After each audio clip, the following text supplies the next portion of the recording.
Questo è il mio vecchio iMac 27 pollici del 2010.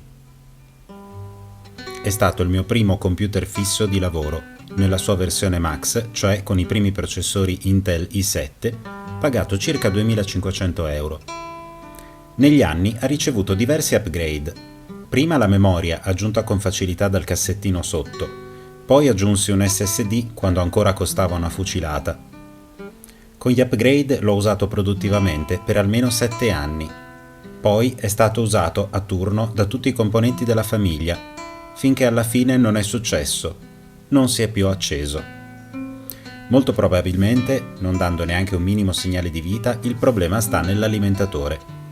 Volendo, un ricambio si trova, ma oltre a non avere la certezza di ripristinare la funzionalità, se il problema fosse nella scheda video o nella scheda madre, butterei dei soldi. Il reale problema di questo computer nel 2023 sta nell'enorme consumo energetico. La decisione è stata quindi quella di eliminare tutto ciò che non fosse più necessario, per mantenere invece la sua principale funzione, il monitor.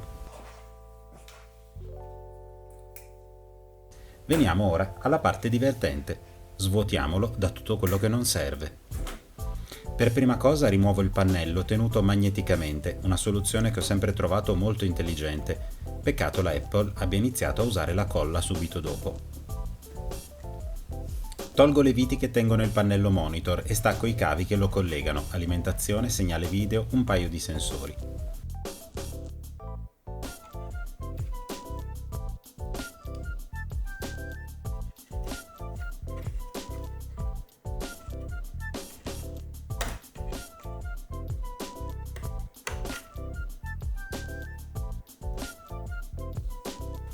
A questo punto metto il pannello da parte facendo molta attenzione a non graffiarlo.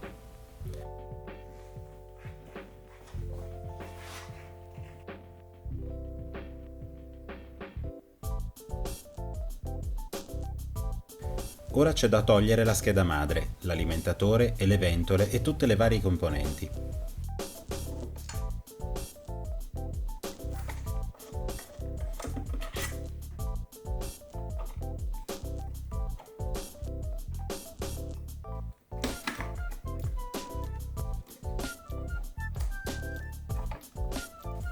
Questo è l'alimentatore, probabilmente colpevole del difetto.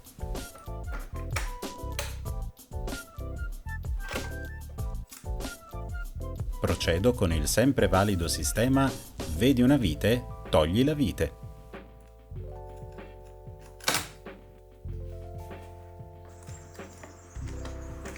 E via anche la scheda madre con la scheda video attaccata e i relativi dissipatori.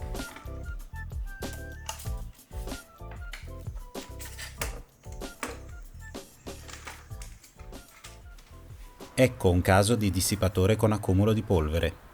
Ecco perché per il nuovo Mac Studio ho realizzato un filtro, se non l'hai già visto, ho fatto un video dedicato. Se dovessi rimontarlo, farei molta attenzione a ogni singola vite e userei sicuramente un metodo più attento. Non è questo il caso, quindi chi se ne frega.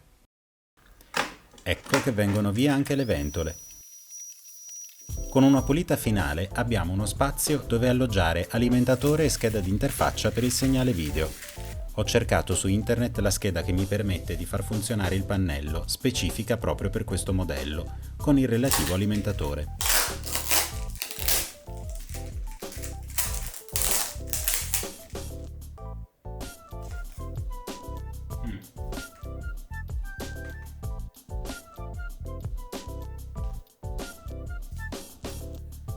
Il pannello si accende con i primi segni di vita, una serie di schermate di colori fissi.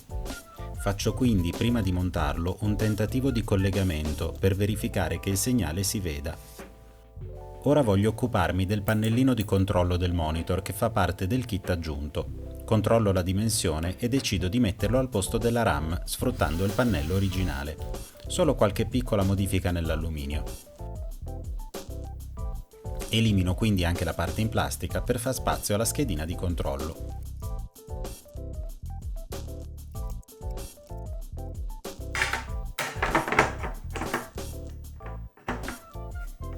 E la presa di corrente fa parte della struttura, quindi conto di utilizzarla ancora. spelo i fili e collego la parte terminale di un cavo compatibile che già possedevo. È un'operazione estremamente semplice, ma bisogna sempre ricordarsi che con la corrente alternata che viene dalla presa non si scherza.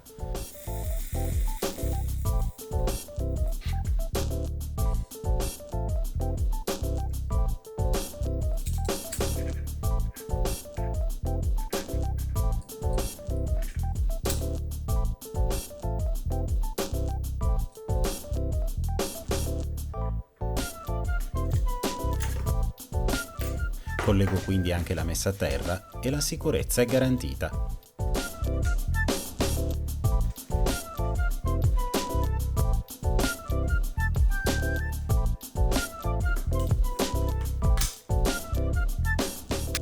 Faccio quindi spazio usando la griglia di ventilazione che oramai non serve più.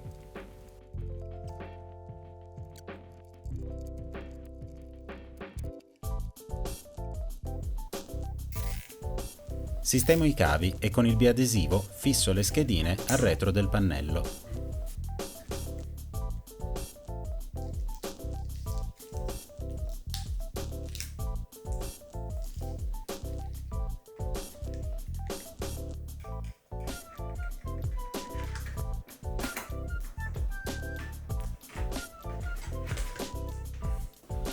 Ed ecco che il pannello magicamente torna dentro ed entra perfettamente.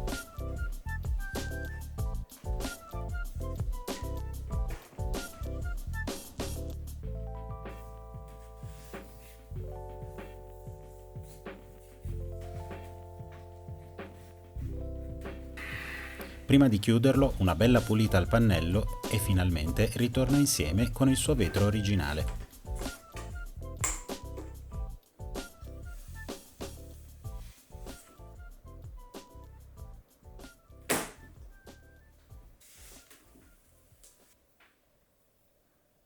Cavo originale.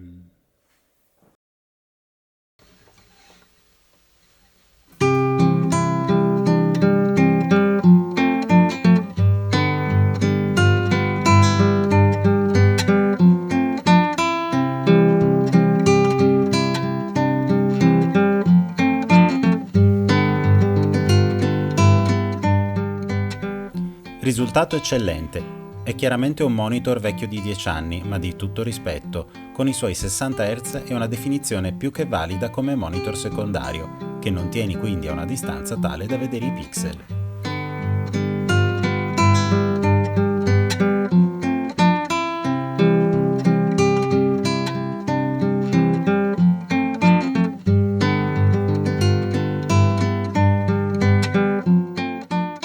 La luminosità è buona, ma quello che mi è sempre piaciuto di questo monitor è il suo contrasto. I neri sono privi di alone anche guardandolo lateralmente.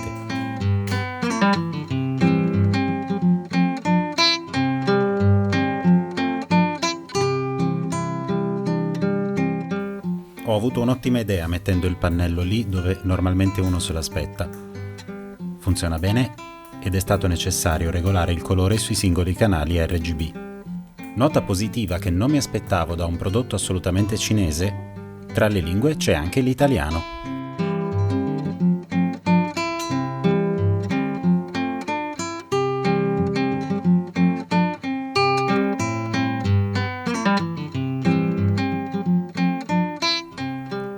Sono curioso della tua opinione, se ti è piaciuto lasciami un bel like e un commento se ti va è sempre gradito.